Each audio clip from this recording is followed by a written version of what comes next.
आइए हम अब उस मुसाबके को, उस कंपटीशन को शुरू करने जा रहे हैं जिसके लिए ये हमारे नौजवानों ने, मैं इनको बहुत बहुत मुबारकबाद दे रहा हूँ, क्योंकि बुजुर्गों की सरपरस्ती हो और नौजवानों की मेहनत हो, क्योंकि नौजवानों में ही अमल की कुव्वत होती है, जज्बा उन्हीं में होता है। तो अगर बुजुर्गों की सरपरस्ती हो और नौजवान मैदान में आए तो कोई चीज ऐसी नहीं है जो मुश्किल हो। आज इस महफिल को देख के अंदाजा तो हो रहा है कि वाकई यहाँ के पूरा मारूफ के नौजवानों ने बड़ी मेहनत की है, कोशिश की है, और उनका इखलास भी नजर आ रहा है, जो इस कदर कसीर तादाद में यहाँ लोग मौजूद हैं। कुरान अल्लाह का ऐसा पाकीज़ा कलाम है, कुरान भी लोग सुनते हैं ना, कुछ लोग और तरह से सुनते हैं, अब कुछ लोग सवाब की नीयत से सुनते हैं। एक शख्स था मुजरिम, उसका नाम था, और वो इमाम के पीछे पहली सफ में खड़ा हो गया। इमाम ने सूरह मुरसलात शुरू की, और जब वो इमाम इस आयत पे पहुंचा, अलम नुहलिकिल मुजरिमीन, अलम नुहलिकिल अव्वलीन, तो पहली सफ में था ना, क्या हमने पहलों को हलाक नहीं किया? तो भागा दूसरी सफ। जब दूसरी सफ में भागा तो इमाम ने पढ़ा सुम्मा नुत्बिउहुमुल आखिरीन, हम बाद वाले को भी उसी के साथ मिला देंगे। वो दूसरी सफ छोड़ करके भागा बीच में, और इमाम ने जब पढ़ा कज़ालिका नफ़अलु बिल मुजरिमीन, ऐसे ही हम मुजरिमीन के साथ करते हैं, तो नमाजी छोड़ के भाग गया। बोला ये सारा चक्कर मेरे लिए चल रहा था, अगर मैं रुका रहता तो फिर पता नहीं क्या होता। आइए साहब, जो है मैं कभी कभी आपको सुना दूंगा, और इमाम इब्न जौज़ी के हवाले से जो है बेवकूफ़ों की दुनिया की सैर करा दूंगा, हो सकेगा तो, मगर मुझे मौका मिला तो। आइए मैं अब उन मुम्तहिनीन को, जो आज के मुम्तहिन हैं, मुसाहिम हैं, मुसाहिमीन के, तो मैं उनसे गुजारिश कर रहा हूँ, हजरत मौलाना कारी मोहम्मद इब्राहिम साहब मुबारकपुरी, इमाम व खतीब जामा मस्जिद छतवारा आजमगढ़, अपनी मसनद पर आए। हजरत मौलाना कारी फैयाज अहमद साहब मौलवी उस्ताद मदरसा मिफ्ताहुल उलूम अपनी जगह पे आ जाए। हजरत मौलाना कारी अब्दुल कादिर साहब उस्ताद मदरसा तालीमुद्दीन, आप भी अपनी जगह पे आ जाएं। और हजरत बच्चों को नंबर जो है इंसाफ के साथ लगाए, इसलिए कि जो हार जाता है ना, बड़ा बड़ा मायूस होता है ना। तो मैं उनसे कहता हूं तुम अपने हार जाने पे कभी मायूस मत होना, कभी ऐसा भी होता है सिकंदर हार जाते। तो आप हजरत तशरीफ रखें, और मैं अब जो है अपनी फहरिस्त की तरफ चल रहा हूं, और मैं गुजारिश कर रहा हूं मुसाहिम नंबर 1, मुसाहिम नंबर 1, उनको अपना पता है नंबर ना, मुसाहिम नंबर 1। अच्छा भाई, देख लिया है तुमने लगता है।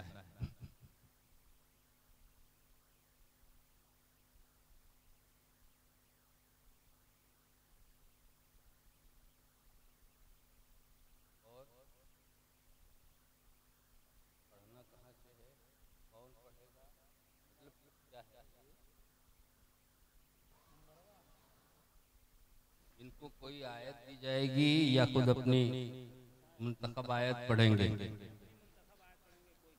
अच्छा भाई चलो बेटा,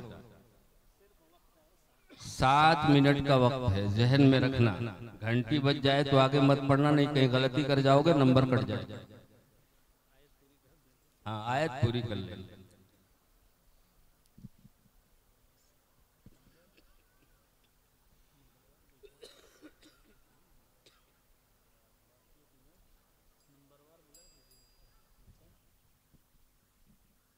भाई नंबर बार जो हमारे 1 2 3 4 5 6 7 8 9 10, ये हमारे दरमियान अगर स्टेज पे जगह हो तो यहाँ पीछे आके बैठ जाए तरतीब से, ताकि आपके आने जाने में जो 1 मिनट का टाइम ज़ाया होगा वो बच जाए।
أعوذ بالله من الشيطان الرجيم.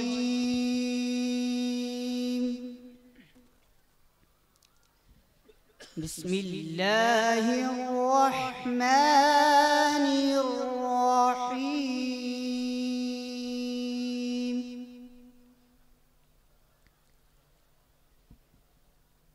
كلا والقمر والليل إذ أدبر والصبح إذا أسفر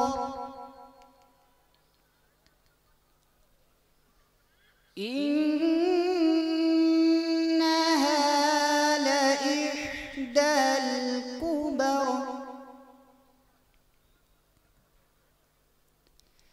نذيرا للبشر لمن شاء منكم أن يتقدم أو يتأخر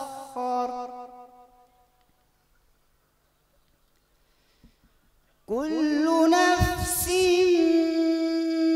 بما كسبت رهينة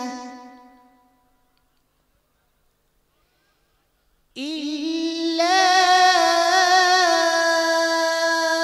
أصحاب اليمين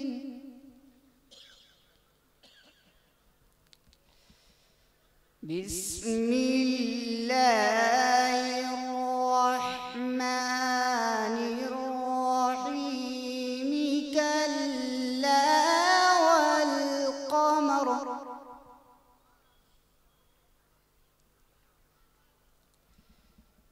كلا والقمر والليل إذ أدبر والصبح إذا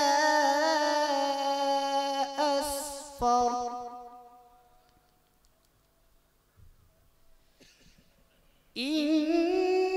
إنها لإحدى الكبر نذيرا للبشر لمن شاء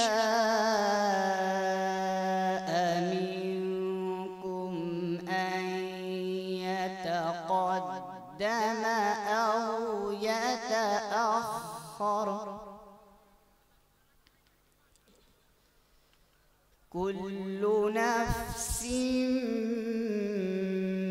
بما كسبت رهينة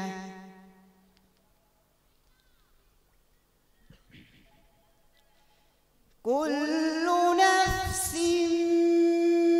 بما كسبت رهينة إلا أصحاب اليمين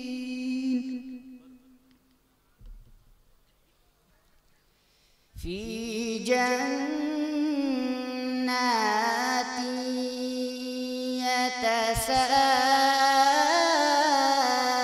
يتساءلون عن المجرمين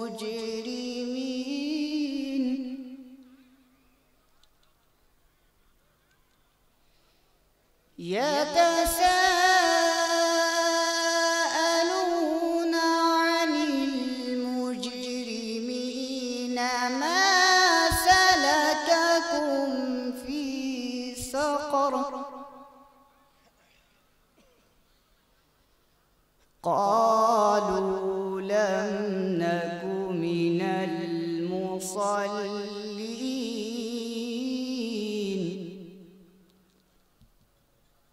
ولم نك نطعم المسكين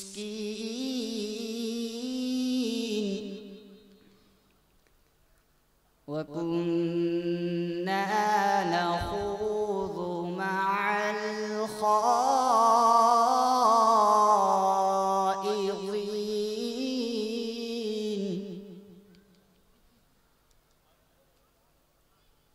वकुन्ना नुकज़्ज़िबु बियौमिद्दीन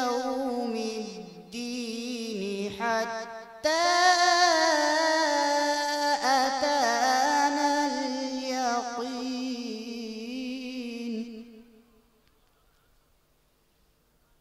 बिस्मिल्लाहिर रहमानिर रहीम।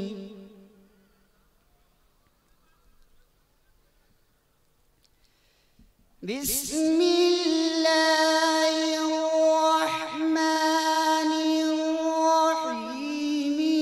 इन्ना अअतयनाकल कौसर फसल्लि लिरब्बिक वन्हर इन्न शानिअक हुवल अबतर। फसल्लि लिरब्बिक वन्हर इन्न शानिअक हुवल अबतर। सदक़ल्लाहुल अज़ीम। फसल्ली लिरब्बिक वन्हर।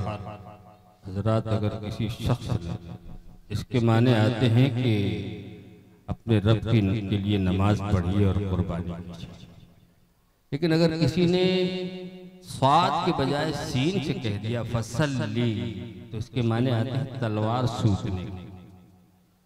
और वनहर को अगर बड़ी हा के बजाय छोटी हा से पढ़ दे तो उसके माने झिड़कने के और डांटने के आ जाए। तो सोचिए नमाज माना कहाँ पहुंचा, नमाज ही पहुंच हो जाएगी। इसलिए कवायद और उसके मखारिज और सिफात की अदायगी के साथ पढ़ना जरूरी है। वरना ऐसा होता है कि आदमी कुरान पढ़ता है बल कुरान और कुरान उसमें लानत करता है। तो इसलिए ये मुसाबका एक बहुत अहम चीज है। इससे बच्चों में, हमारे बच्चों में शौक पैदा होगा कि वो कुरान को संवार कर मखारिज व सिफात की अदायगी के साथ पढ़ने की कोशिश करेंगे। और मदारिस के लिए भी कि वो अच्छे कारी का इंतजाम करेंगे। और मैं यहाँ पे बैठे हुए हमारे बहुत से मुअज़्ज़िज़ मेहमान हैं। तो हमारे मुरादाबाद में मुसाबके जब होते थे तो इतना जोश होता था। सारे मदरसों के लड़के होते थे, 25-30 मदरसों के। और बहुत से हजरात अपने इन बच्चों की तशजीह के लिए बहुत सी चीजें लेकर के आते थे। और जितने भी मुसाबके में शरीक होते थे कहते थे कि ये हमारी तरफ। तो आखिर में उनको वो इनाम दिया जाता था। बहुत से लोग ऐसे होते थे बच्चों के लिए बहुत से हदाया लेकर के आते थे। आइए मैं अब आवाज दे रहा हूँ मुसाहिम नंबर 2। मुसाहिम नंबर 2 आप तशरीफ ले आए।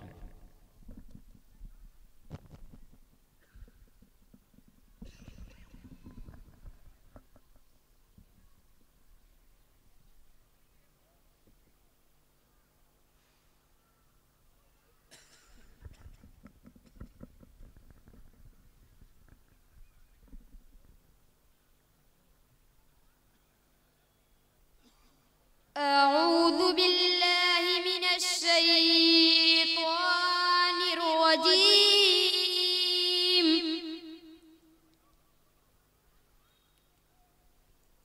بسم الله الرحمن الرحيم.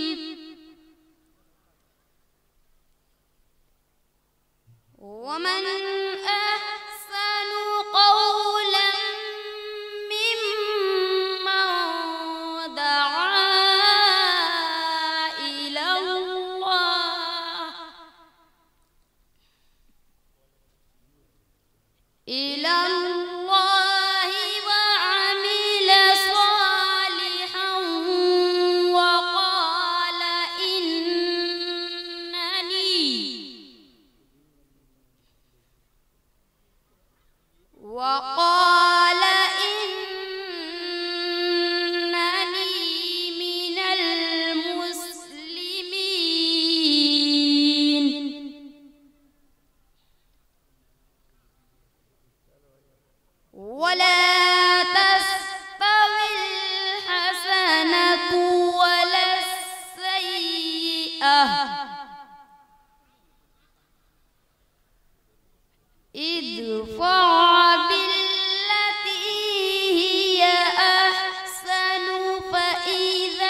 بينك وبينه عداوة كأنه ولي حميم وما يلقاها إلا الذين صبروا وما يلقاها إلا ذو حظ عظيم بسم الله الرحمن الرحيم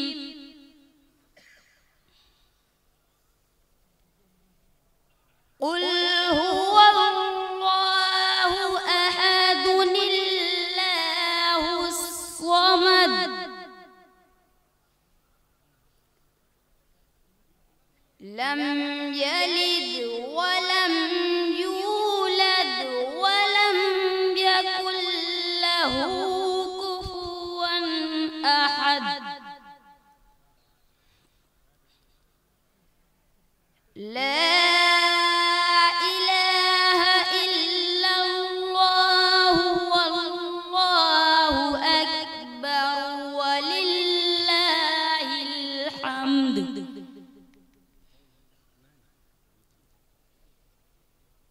بسم الله الرحمن الرحيم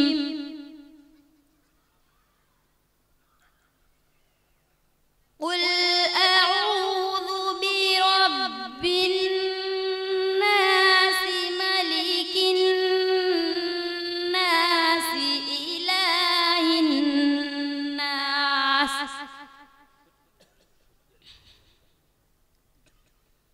من شر الوسواس الخناس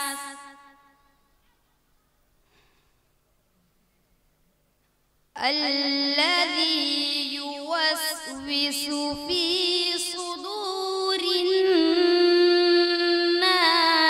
من الجنة والناس صدق الله العظيم और अब मैं आवाज दे रहा हूँ मुसाहिम नंबर 3।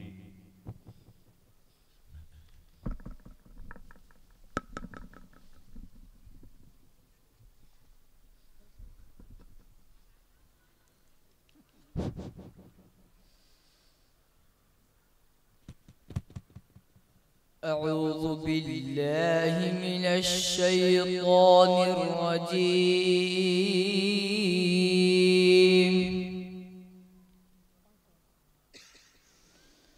بسم الله الرحمن الرحيم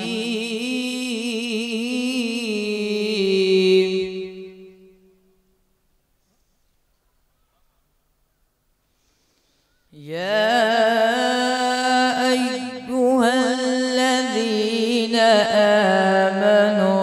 اتقوا الله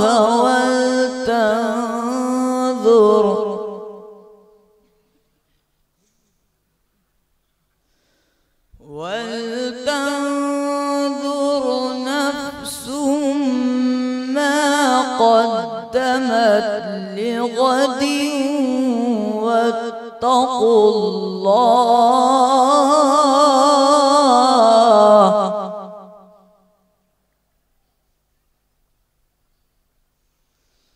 إن الله خبير بما تعملون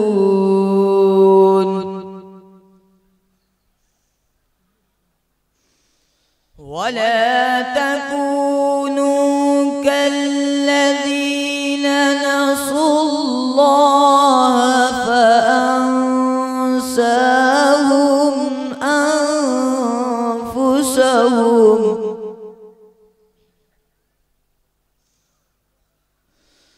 أولئك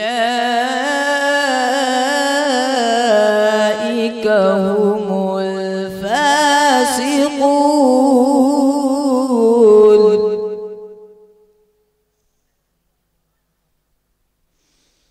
لا يستوي أصحاب النار وأصحاب الجنة.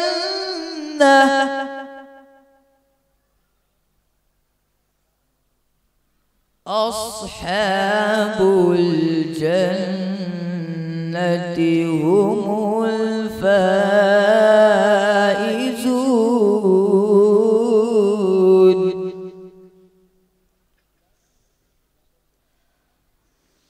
لو أنزلنا هذا القرآن على جبل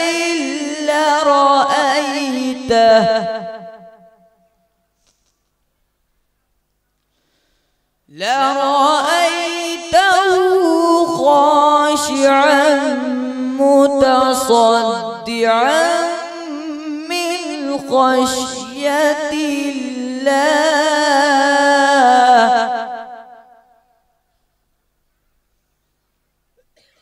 وتلك الأمثال نضربها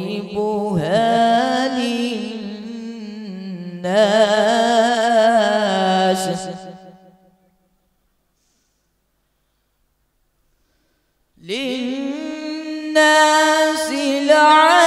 لعلهم يتفكرون.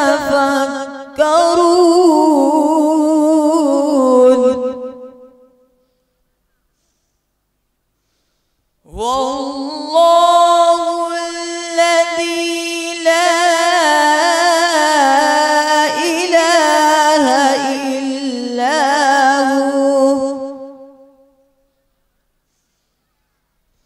عالم الغيب والشهادة هو الرحمن الرحيم.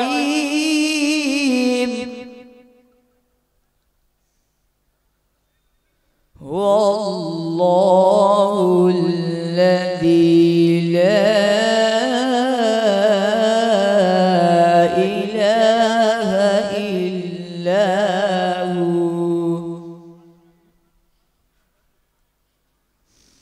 الملك القدوس السلام المؤمن المهيمن العزيز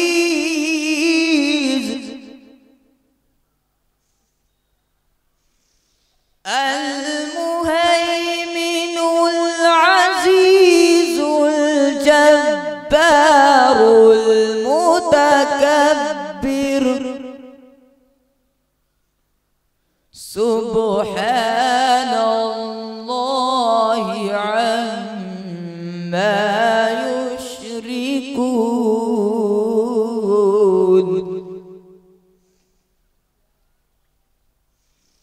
والله الخالق البارئ المصور له الأسماء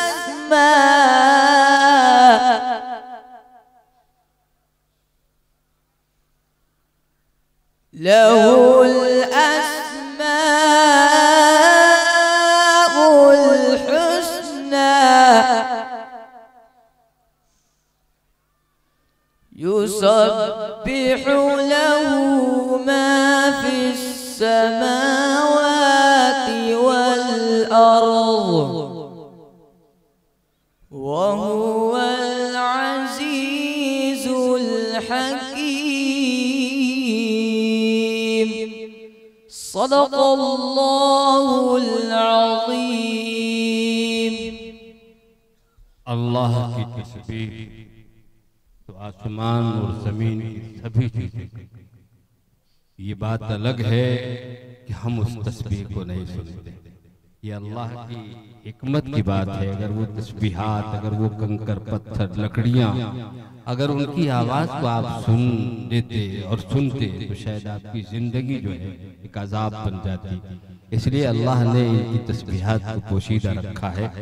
आइए मैं अब मुसाहिब नंबर 4 को आवाज़ दे रहा हूँ। मुसाहिब नंबर 4।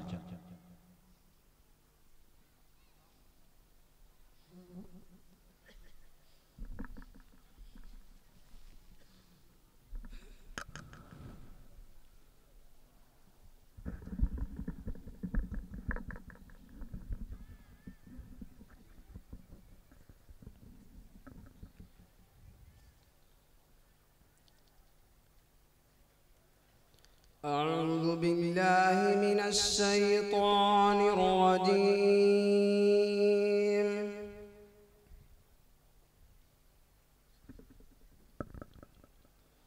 بسم الله الرحمن الرحيم.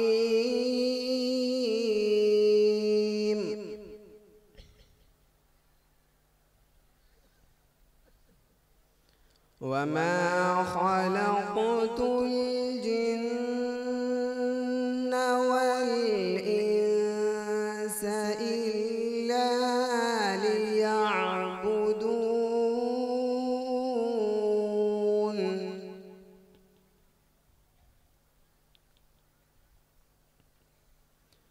ما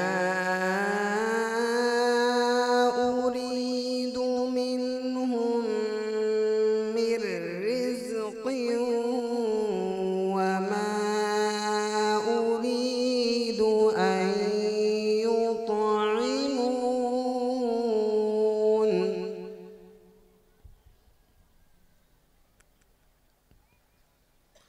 إن الله هو الرزاق ذو القوة المتين.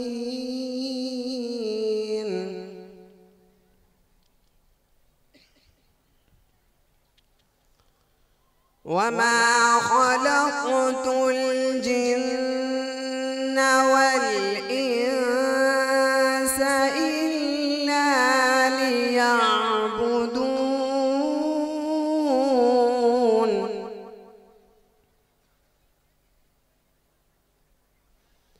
ما أريد منهم من رزق وما أريد أن يطعمون.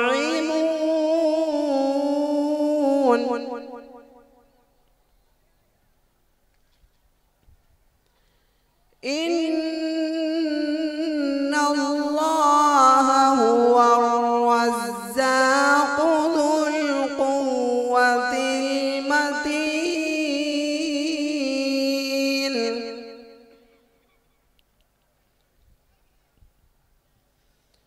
فإن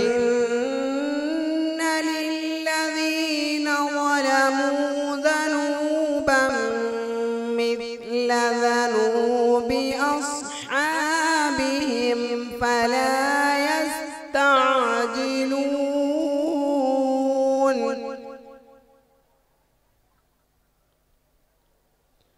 فويل للذين كفروا من يومهم الذي يوعدون.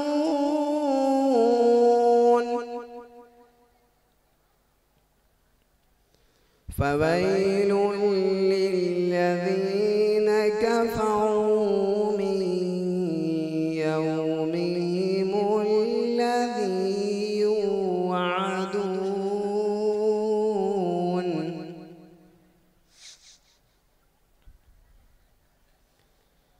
فويل للذين كفروا من يومهم الذي يوعدون. بسم الله الرحمن الرحيم. لإيلاف قريش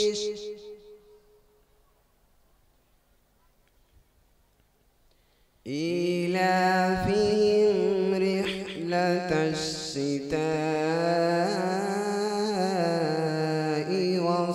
والصيف فليعبدوا رب هذا البيت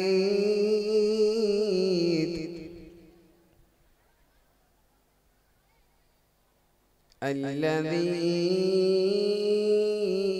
أطعمهم من جوع وآمنهم من خوف.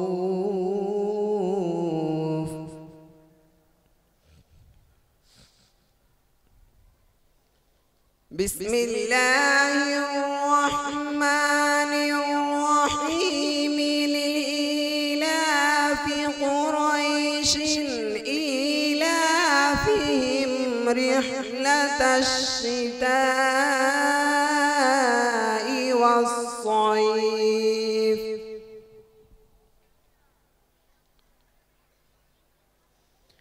فليعبدوا رب هذا البيت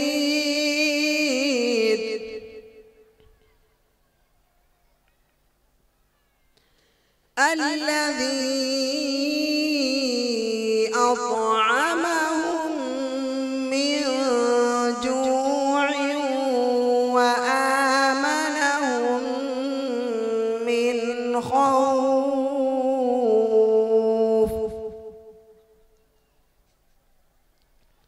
الذي أطعمهم من جوع وآمنهم من خوف. صدق الله العظيم. कारी साहब ने कुरान मुक़द्दस की तलावत की। आपको कुछ समझ में आया कि क्या इन्होंने पढ़ा, उसका मतलब क्या हुआ, माना क्या हुआ? नहीं समझ में आया होगा ना। अरब के देहाती माना तो समझ लेते लेकिन मतलब नहीं समझ पाते। माना समझ लेते थे। इमाम साहब पढ़ रहे थे इन्ना अरसलना नूहन इला कौमी, और उसके बाद वो इमाम फंस गया, भूल गया, पढ़े जा रहा इन्ना अरसलना नूहन इला कौमी। अब कई बार जब उसने पढ़ा तो बीच में से एक देहाती ने कहा, अरे क्यों नूह के पीछे पड़ा हुआ है? अबे ये नहीं जाता तो दूसरे को भेज देना, हमारी जान तो छूटे। तो हजरात वो जानते थे, मतलब तो नहीं जानते थे कि क्या है नूह अलैहिस्सलाम कोई आम आदमी है या नबी है, इतना तो नहीं उसे मालूम था। उसे तो ये मालूम था कि नूह नहीं जा रहा है तो दूसरे को भेज। आइए मैं मुसाहिम नंबर 5 को आवाज दे रहा हूँ। मुसाहिम नंबर 5।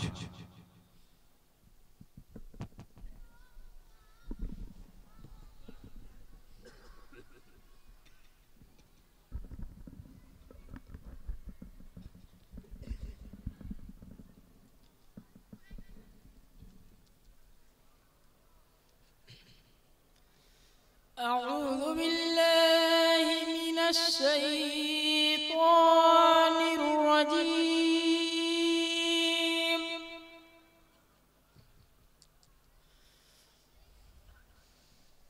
بسم الله الرحمن الرحيم.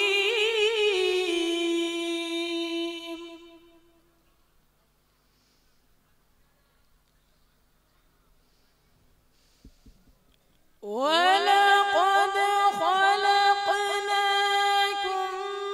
ثم صورناكم ثم قلنا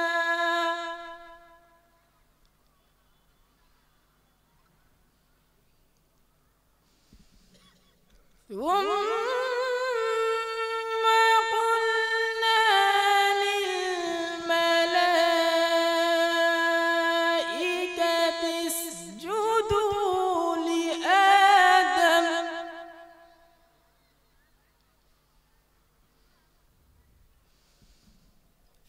فسجدوا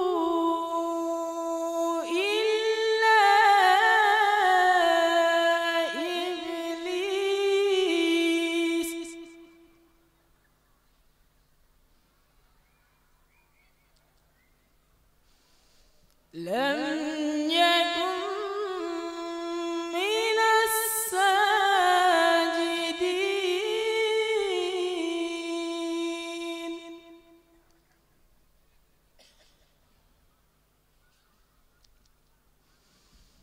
قال ما منعك ألا تسجد إذ أمرتك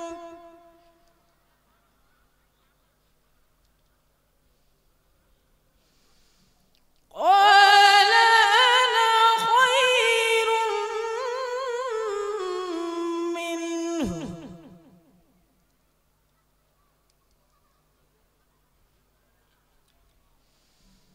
خلقتني من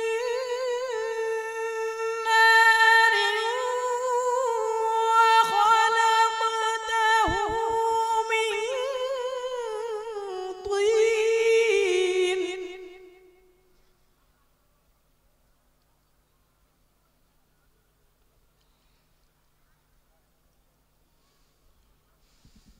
قال فاهبط منها فما يكون لك أن تتكبر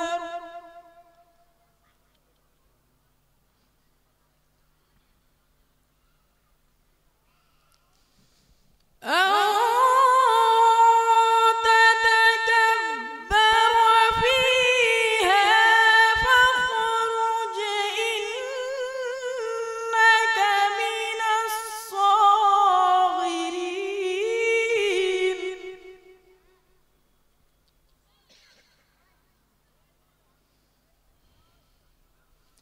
قال أنظرني إلى يوم يبعثون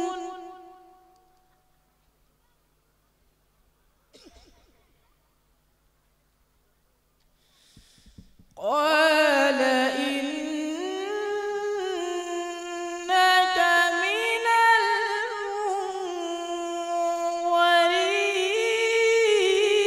المنظرين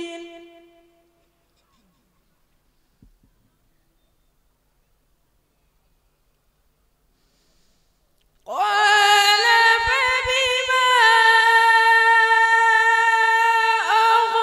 أغويتني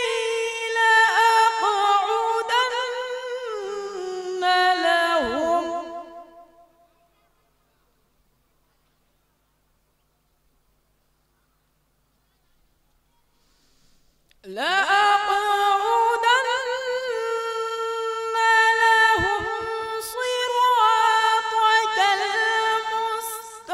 المستقيم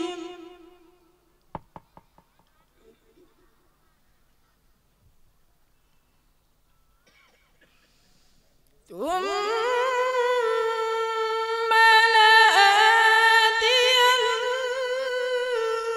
لآتينهم من بين أيديهم ومن خلفهم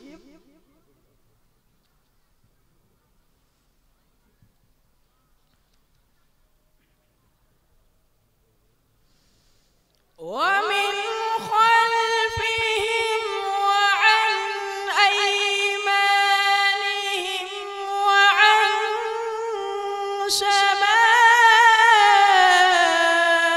شمائلهم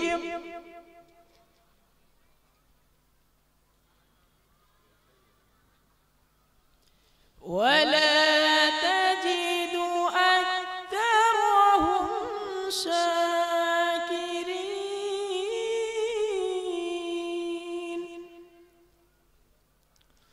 صدق الله العظيم वला तजिदु अक्सरहुम शाकिरीन। मैं तो अपना वो जादू दिखाऊंगा, ये इब्लीस है ना, मैं ऐसा जादू दिखाऊंगा कि अक्सर जो है शुक्रगुजार बंदे नहीं रहेंगे। अल्लाह ने जब इससे कहा इब्लीस से कि आदम को सजदा करो तो उसने सजदा नहीं किया। अल्लाह ने पूछा क्यों नहीं? कहला कि मैं उस आदम से बेहतर हूँ। आपने जो है आदम को मिट्टी से पैदा किया, मुझको आग से पैदा किया। आग की फितरत में बुलंदी है, मिट्टी की फितरत में पस्ती है, तो बुलंद जो है वो किसको पस्त को सजदा कैसे करे? अल्लाह ने भगाया उसको ना, लेकिन भागने से पहले हजरत आदम को भी भगा चुका। तो कहा खा लो इस दरख्त से। अल्लाह ने कहा कि हादिही शजरा, ये मुराद यही दरख्त है, इसको मत खाओ, दूसरे से खा लो। हजरत आदम ने खा लिया और फिर क्या हुआ? कुरान सारा मंजर बयान कर रहा है। हजरत आदम को जमीन पे भेजा गया और फिर एक शायर ने कहा कि एक लग़ज़िश पे सज गई दुनिया, एक लग़ज़िश पे सज गई दुनिया, क्या मुक़द्दस गुनाहे आदम था। आइए मैं अब आवाज दे रहा हूं मुसाहिब नंबर 6, मुसाहिब नंबर 6।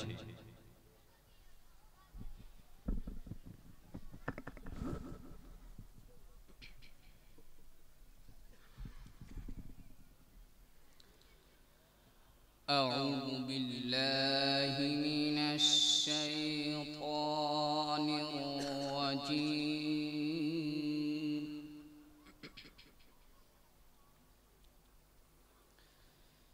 بسم الله الرحمن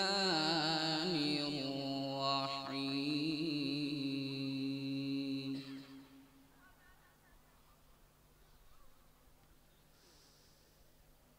يا أيها الإنسان ما غرك بربك الكريم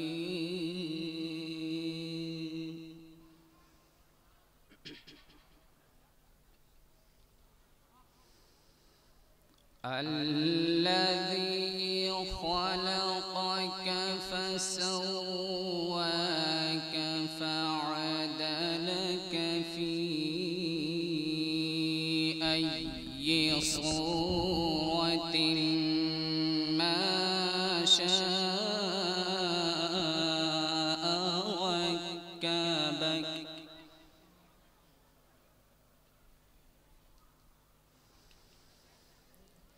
كلا بل تكذبون بالدين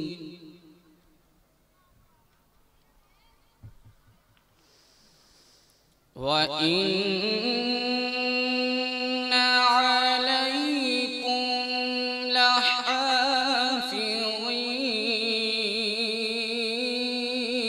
لحافظين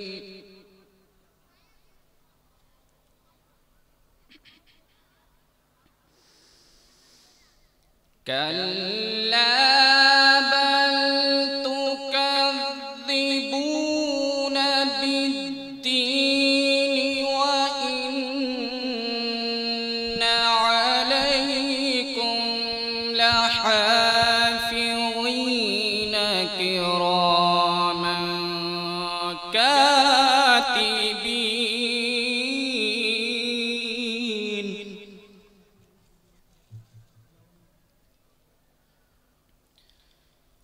يعلمون ما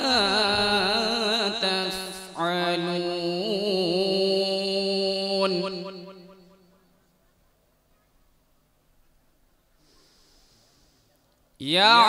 يعلمون ما تفعلون إن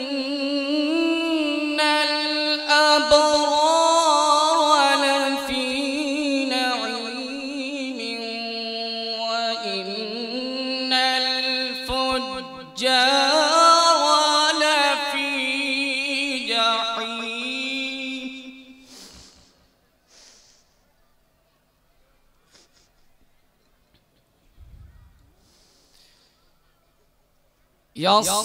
يصلونها يوم الدين وما هم عنها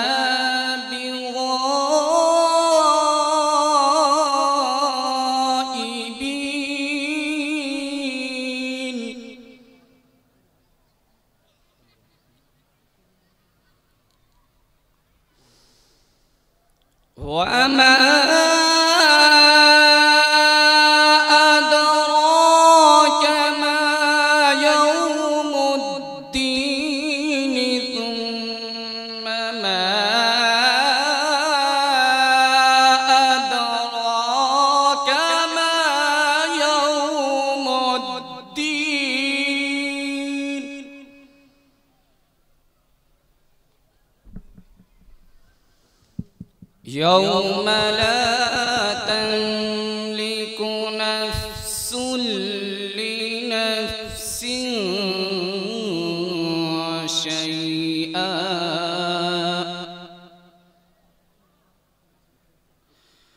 वल अम्रु यौमइज़िन लिल्लाह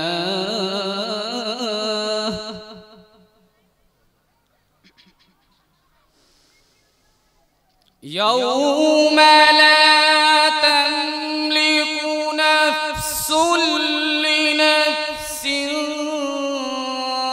शैअन वल अम्रु यौमइज़िन लिल्लाह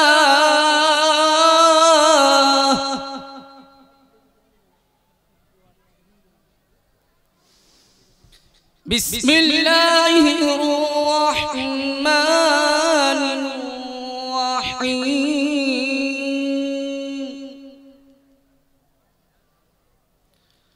क़ुल हुवल्लाहु अहद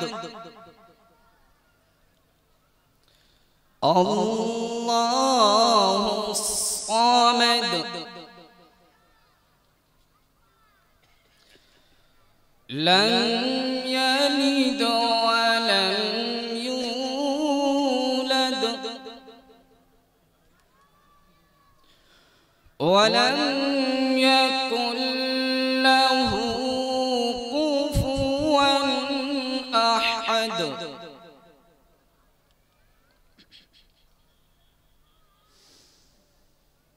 क़ुल हुवल्लाहु अहद अल्लाहुस समद लं यलिद वलं यूलद वलं यकुन लहु कुफुवन अहद लम यलिद वलं यूलद वलं यकुन लहु कुफुवन अहद सदक़ल्लाहुल अज़ीम। अराकीने बज़्म शादाब पूरा मारूफ की तरफ से कुछ सवालात हैं जो मजमे से किया जा रहा है, मुसाहिमीन से नहीं। मजमे से सवालात किए जा रहे हैं, आप तक माइक पहुंचेगा, आप उसका जवाब दीजिएगा और हो सके तो पहले आप खड़े हो जाइएगा। सवाल आप गौर से सुनिए। कुरान में किन 4 मस्जिदों का जिक्र है? कुरान में किन 4 मस्जिदों का जिक्र है? जिनको इसका जवाब आ रहा हो वो खड़ा हो जाए। कमेटी के लोग उसे इनाम से भी नवाजेंगे। कुरान में किन 4 मस्जिदों का जिक्र है? कोई नहीं खड़ा हुआ लगता है ना। दूसरा सवाल सुने, हमारे मुल्क की सदर जमहूरिया का नाम क्या है? हमारे मुल्क की सदर जमहूरिया का नाम क्या है?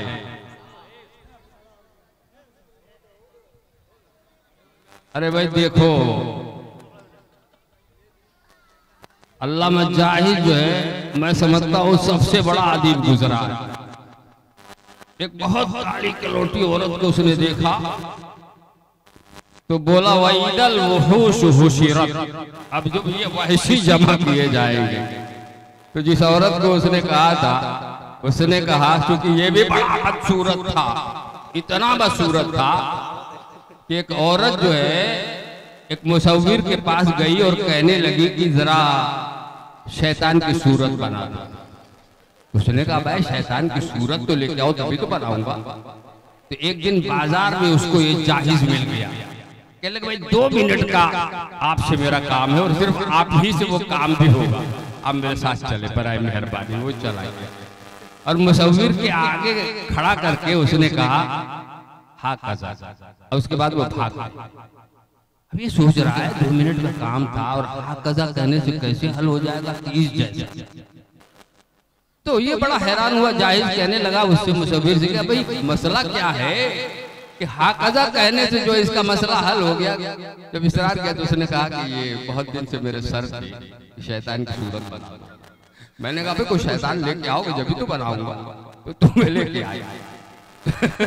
तो मसला ये है कि बड़ा बदसूरत, और उसने एक बदसूरत औरत को देख के कहा बैदल वो औरत भी तेज थी। उसने कहा जरा बलाना मथलन मनसिया खल्का, हमारी तो मिसाल बयान करता अपनी सूरत को भूल गया।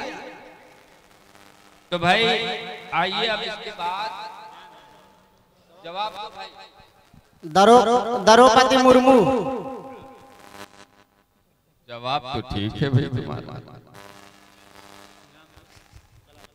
इनाम भाई इसे इनाम दें। आगे जब मुसाबका होगा तो आवाम भी तैयार होकर के आए। सवाल होगा, आप जवाब देंगे, इनाम मिलेगा। अब आप अच्छा भाई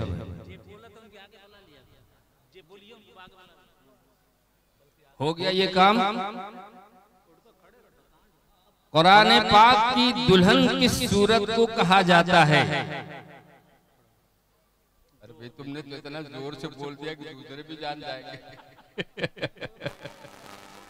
हो गया भाई, जवाब सही है। चलो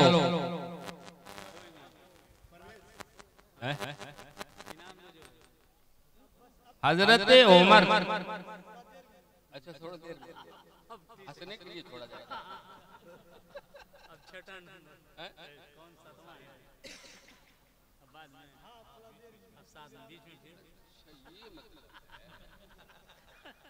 भैया चलो और आगे चलेंगे दम लेकर, थोड़ा सा वक्फा है ना। अब ये लोग आप सवाल याद करते रहे। ठहर जाता हूँ जहाँ छाव घनी होती है। आइए मैं आवाज दे रहा हूँ मुसाहिब नंबर 7।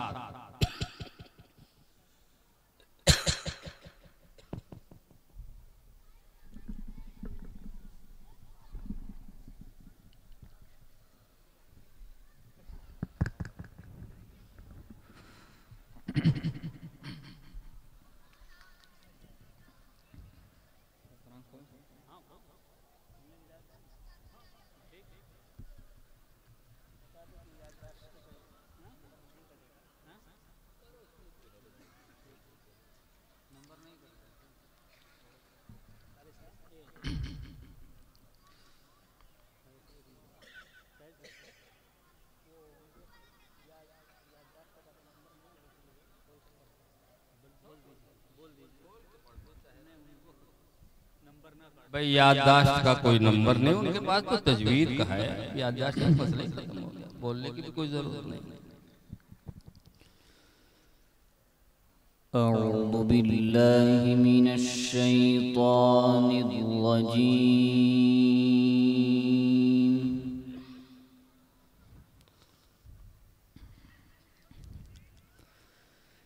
बिस्मिल्लाहिर रहमानिर रहीम।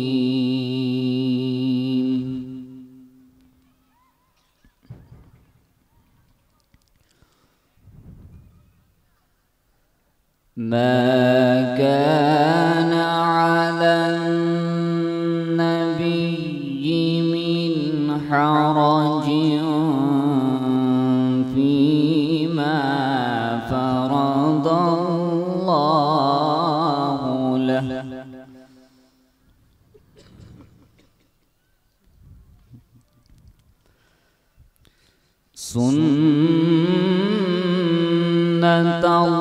सुन्नतल्लाहि फिल्लज़ीना खलौ मिन क़ब्ल वकान अम्रुल्लाहि क़दरन मक़दूरा।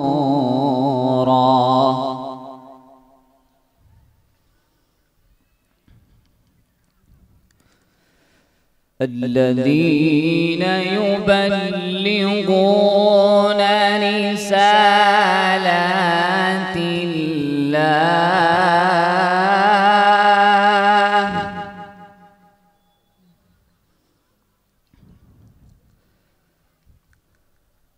الذين يبلغون رسالات الله ويخشونه ولا يخشون أحدا إلا الله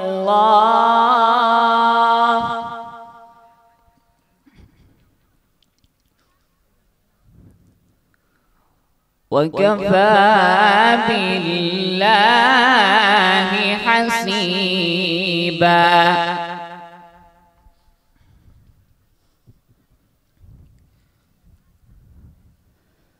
وكفى بالله حسيبا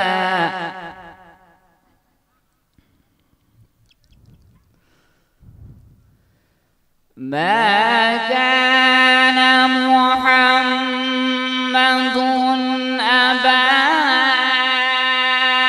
أحد من رجالكم ولكن رسول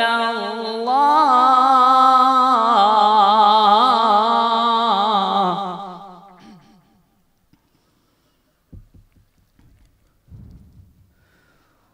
ولكن رسول الله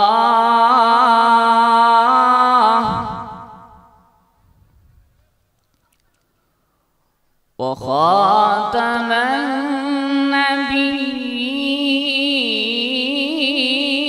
النبيين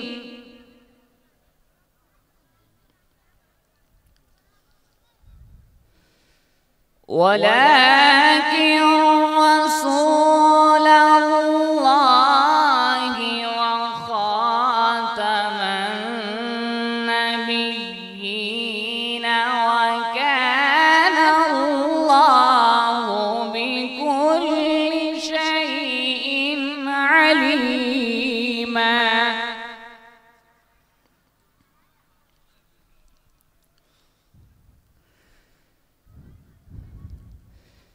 يا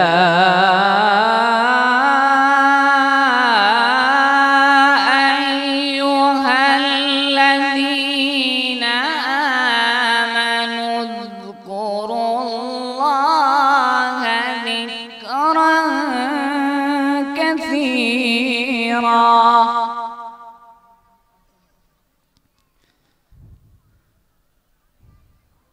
اذكروا الله ذكرا كثيرا وسبحوه بكرة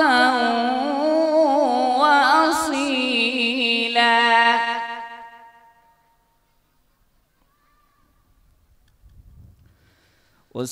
وسبحوه بكرة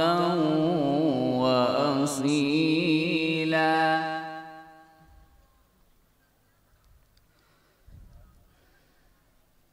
هو الذي يصلي عليكم وملائكته ليخرجكم من الظلمات إلى النور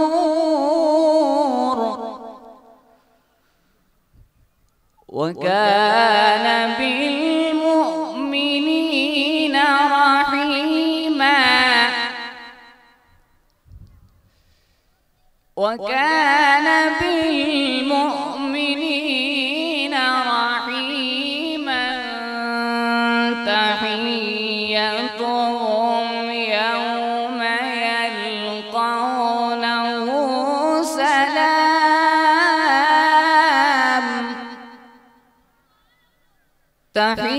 تحيتهم يوم يلقونه سلام وأعد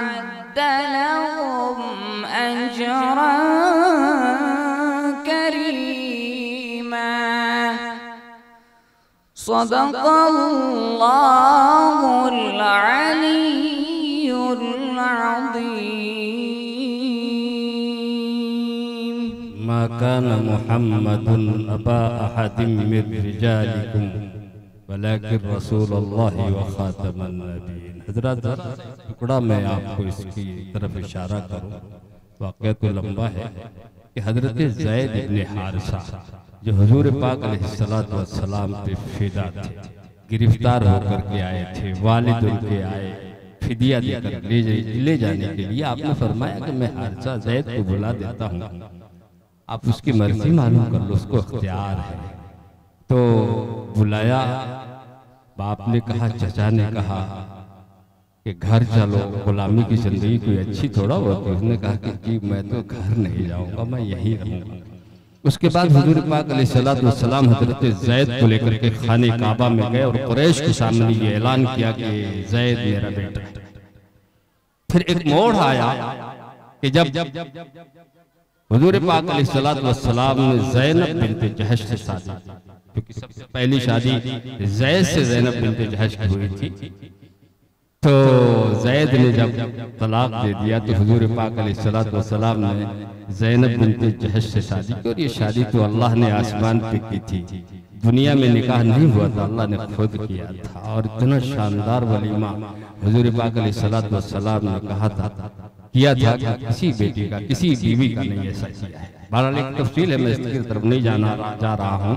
तो इन कुरैशियों ने ये कहना शुरू कर दिया कि मोहम्मद ने अपने बेटे की बीवी से शादी कर ली, क्योंकि मुंह पहले बेटे थे ये, और उस दौर का वही रिवाज था, इस रिवाज को भी खत्म करना था इससे। तो उस वक्त ये आयत नाज़िल हुई, मा काना मुहम्मदुन अबा अहदिम मिर रिजालिकुम वलाकिन रसूलुल्लाहि व खातमन। मोहम्मद सल्लल्लाहु अलैहि वसल्लम तुम्हारे मर्दों में से किसी के बाप नहीं है, वह तो अल्लाह के रसूल और नबियों के खातम। इसीलिए उसके बाद हुजूर पाक सल्लल्लाहु अलैहि वसल्लम ने सहाबा से कह दिया, उदऊहुम लिआबाइहिम, कि इनको इनके बाप के नामों से पुकारा करो। आइए मैं चलता हूँ मुसाहिब नंबर 8, मुसाहिब नंबर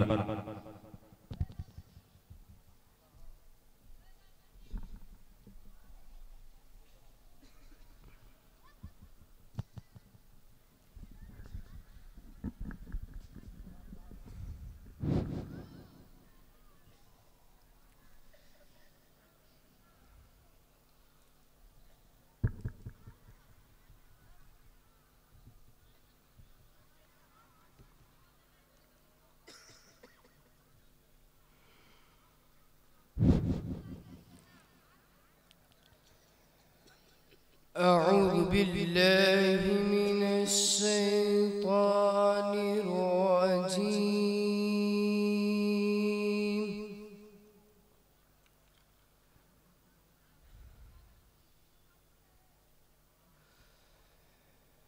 بسم الله الرحمن الرحيم.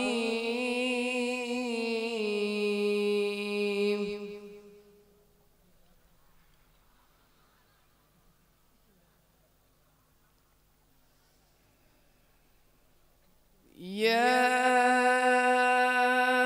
أيها الإنسان ما غرك بربك الكريم.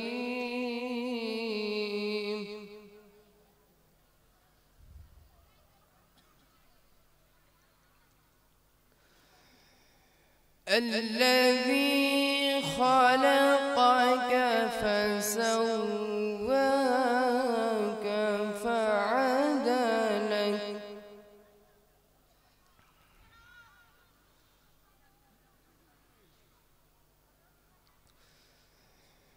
في أي صورة ما شاء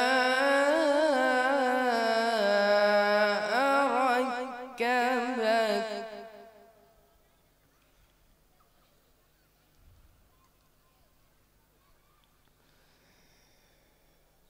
كلا بل تكذبون بالدين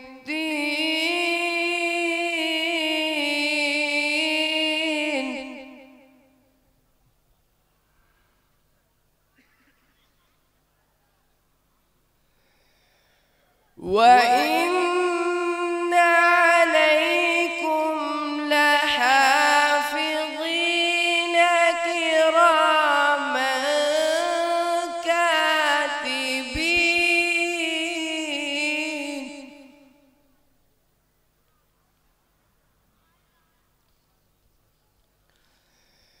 يعلمون ما تفعلون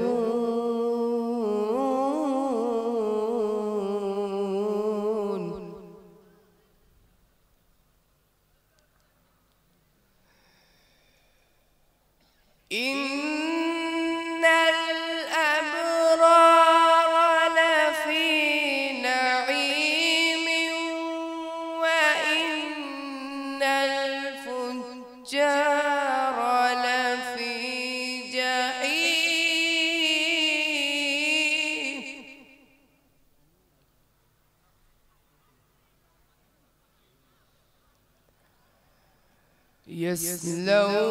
يصلونها يوم الدين وما هم عنها بغائبين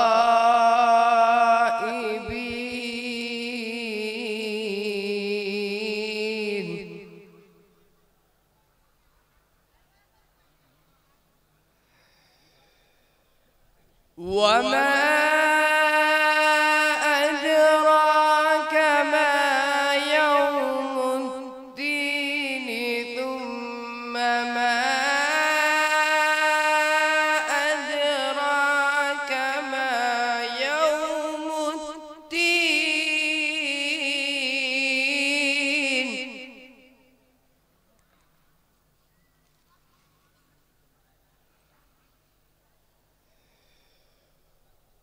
يوم لا تملك نفس لنفس شيئا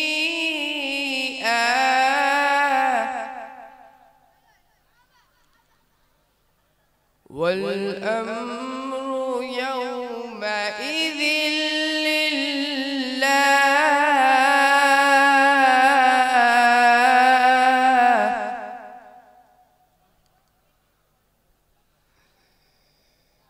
بسم الله الرحمن الرحيم قل هو الله أحد الله الصمد لم يلد ولم يولد ولم يكن له كفوا أحد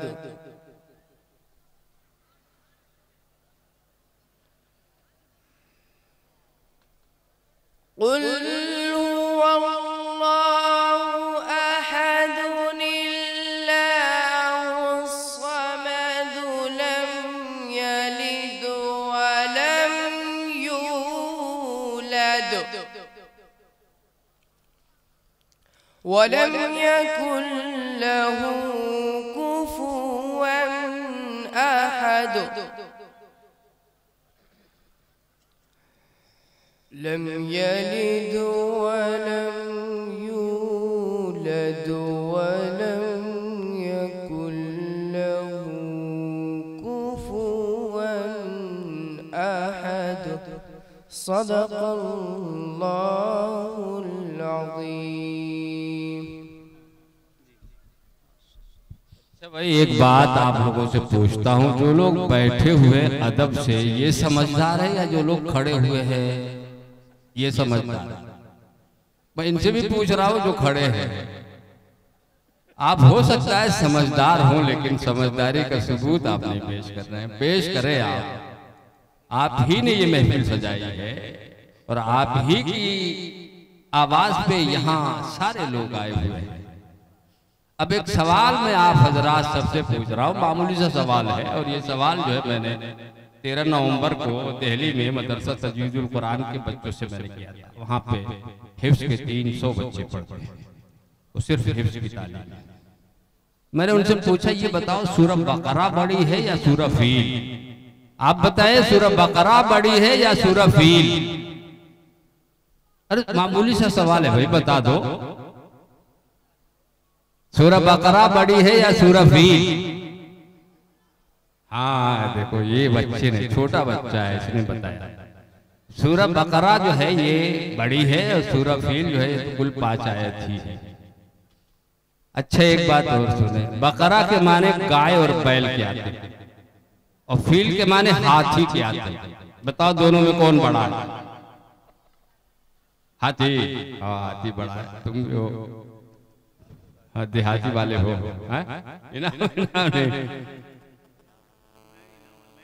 इनाम वाला नहीं है। हाँ बस ये इसने जवाब दिया है। अब आप देखिए कि एक देहाती एक मस्जिद में पहुंच गया, इमाम ने सूरह बकरा शुरू कर दी।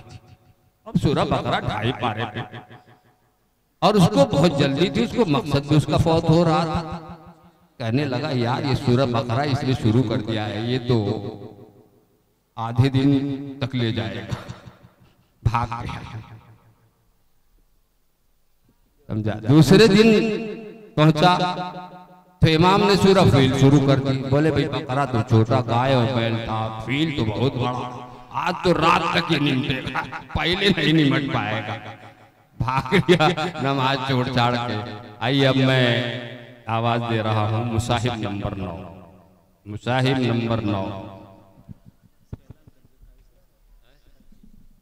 ये आप तक ये खबर पहुंचा दूं कि आलमी शोहरत याफ्ता कारी तैयब जमाल साहब तशरीफ फरमा है। कहीं आप न सोचें, आप ये ना सोचें कि वो स्टेज पे नजर नहीं आ रहे। जब उनका वक्त आएगा तो वो स्टेज पे जलवा कर।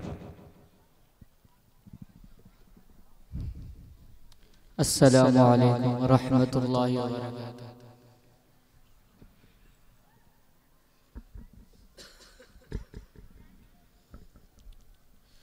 अऊज़ु बिल्लाहि मिनश शैतानिर रजीम।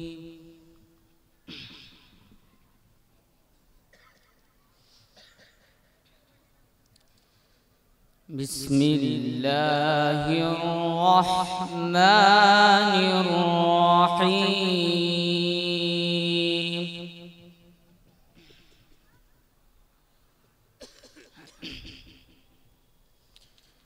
या अय्युहल्लज़ीना आमनुत्तक़ुल्लाहा वल तंज़ुर नफ्सुम मा क़द्दमत लिग़द।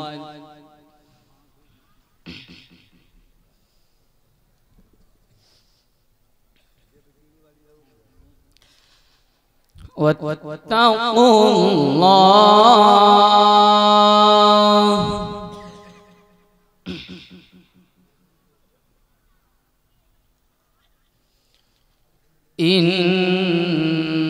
इन्नल्लाहा ख़बीरुम बिमा तामलून।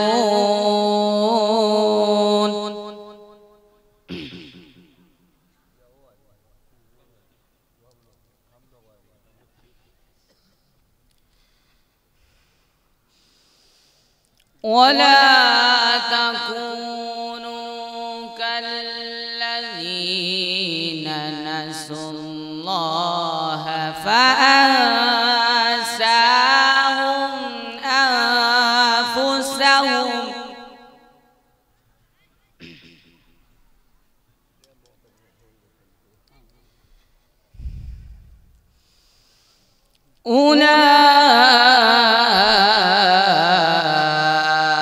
उलाइका हुमुल फासिकून।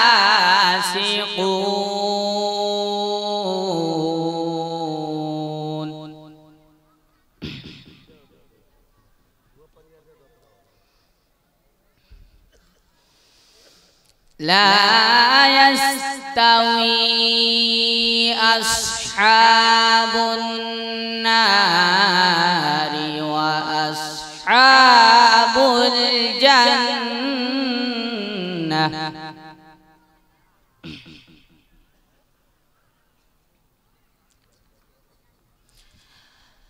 أصحاب الجنة هم الفائزون.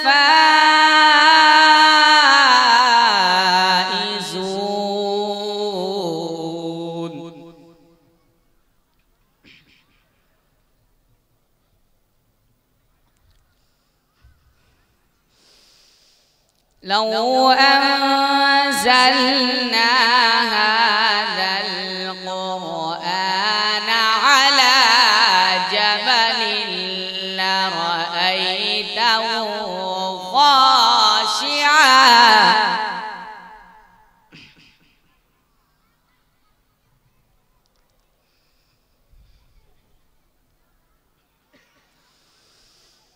لرأيته خاشعا متصدعا من خشية الله.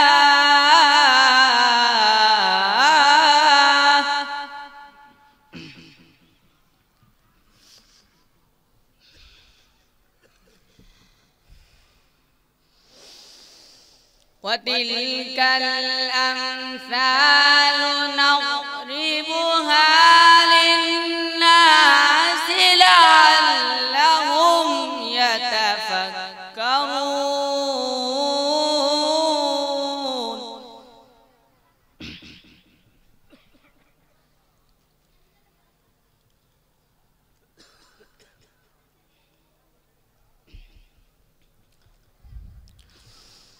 هو الله الذي لا إله إلا هو.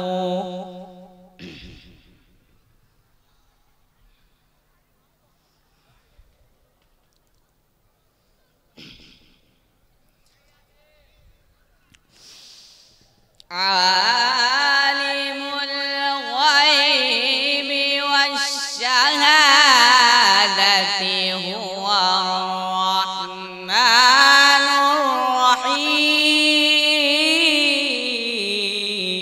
الرحيم.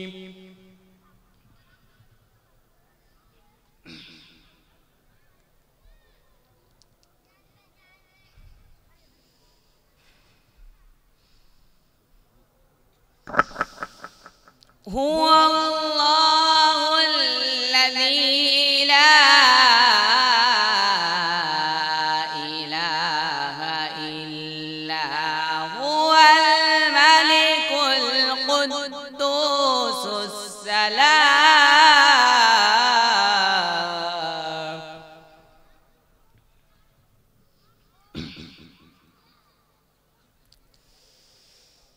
الملك القدوس السلام المؤمن المهيمن العزيز الجبار المتكبر.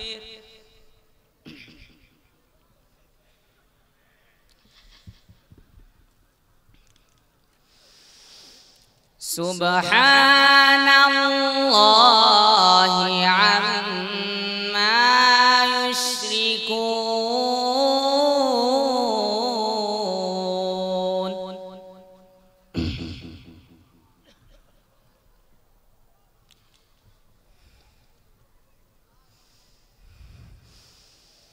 هو الله الخالق البارئ المصور له الأسماء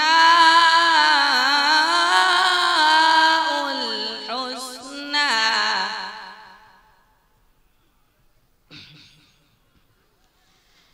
يسبح له ما في السماوات والأرض वहुव अल-अज़ीज़ुल हकीम।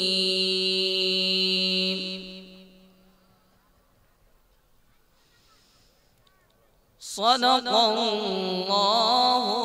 अज़ीम। अस्सलाम रात कुरान की तिलावत में ऐसा भी खुलूस और इस तरह डूब के कुरान पढ़ने वाले भी गुजरे हैं। शेख इमाम तकीउद्दीन मोहम्मद साइद मिस्री फजर की नमाज पढ़ा रहे थे और उसमें उन्होंने तिलावत की। सोचिए कितना डूब करके कितनी मुअस्सिर तिलावत होगी। वतफ़क़्क़दत तैर फ़क़ाल मा लिय ला अरल हुदहुद अम कान मिनल गायबीन। ये आयत उन्होंने कई बार पढ़ा और जब कई बार पढ़ा कैसे पढ़ा होगा, कितना डूब करके कितने इखलास से पढ़ा होगा कि देखा कि फजर की नमाज है, एक परिंदा आया और उनके सर पर बैठ गया। उन्होंने जब नमाज पूरी की तो लोगों ने देखा तो वाकई वो हुदहुद ही था। कैसा डूब करके पढ़ा होगा। हजरत अब आइए एक बात आपसे अर्ज करो, एक लतीफा आपको सुनाऊं, फिर उसके बाद तो हमारा मुसाबका शुरू होगा। तो सवालात का है कि एक इमाम साहब थे, नमाज पढ़ा रहे थे, उन्होंने आयत पढ़ी अल-अराबु अशद्दु कुफ्रन व निफाक़ा। ये देहाती लोग बड़े काफिर, बड़े मुनाफिक। अब पहले के जमाने में लोग लाठी लेके चला करते थे, आपने नहीं देखा होगा, हम तो अपने जमाने में हमने देखा है।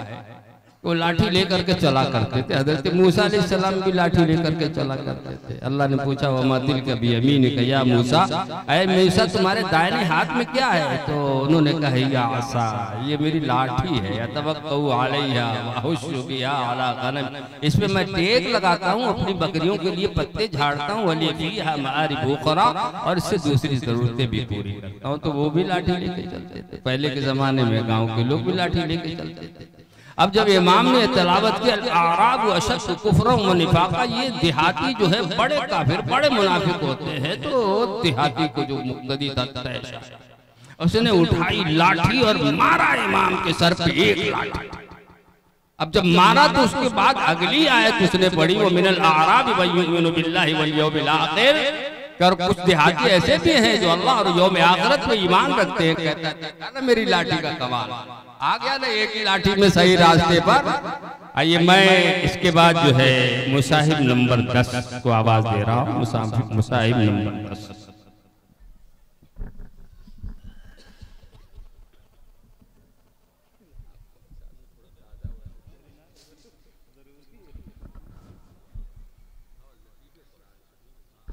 अस्सलामु अलैकुम व रहमतुल्लाहि व बरकातहू।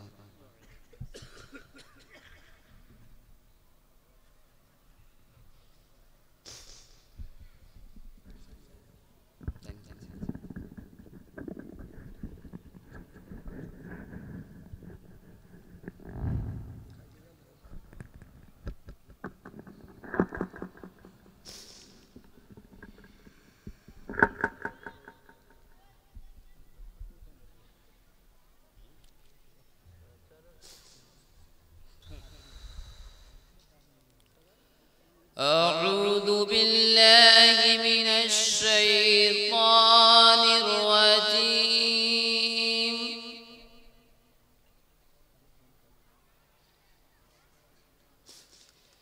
बिस्मिल्लाहिर रहमानिर रहीम।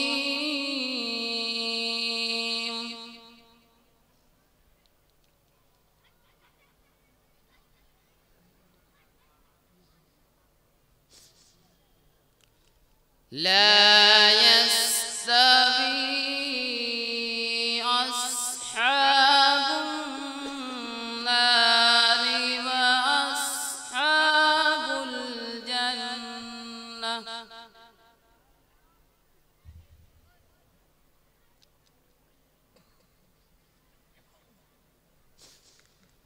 अस्हाबुल जन्नति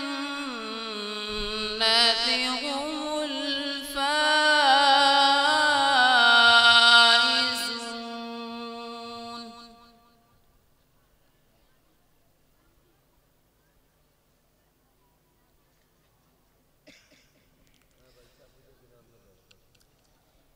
لو أنزلنا هذا القرآن على جبل لرأيته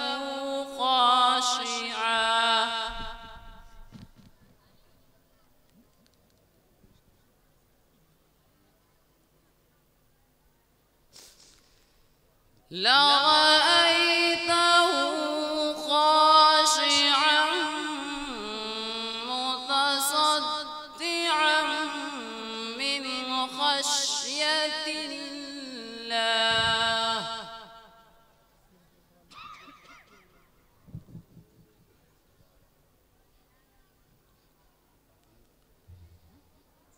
وتلك الأمثال نضربها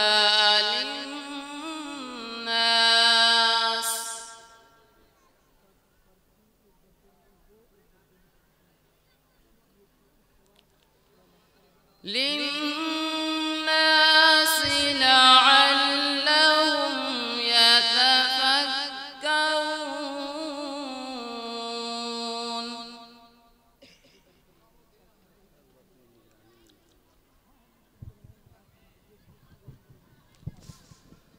هو الله الذي لا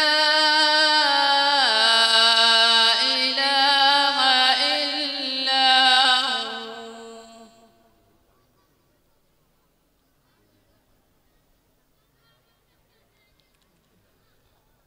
عالم الغيب والشهادة هو الرحمن الرحيم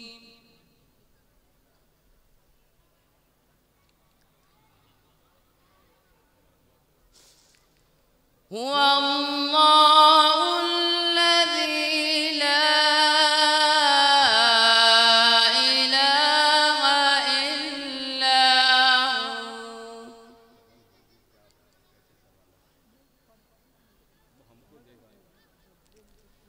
هو الملك القدوس السلام المؤمن المهيمن العزيز الجبار المتكبر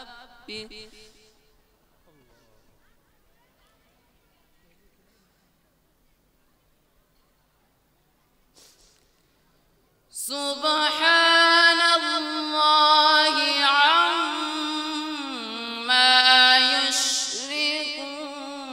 يشركون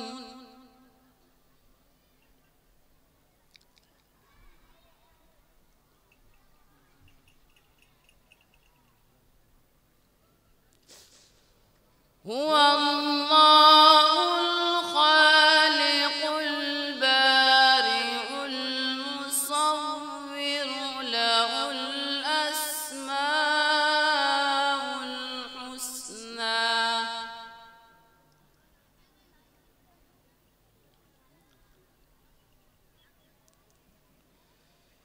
يسبح له ما في السماوات والأرض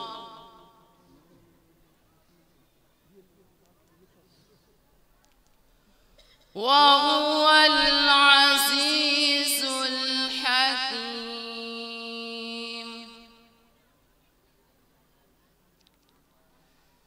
يسبح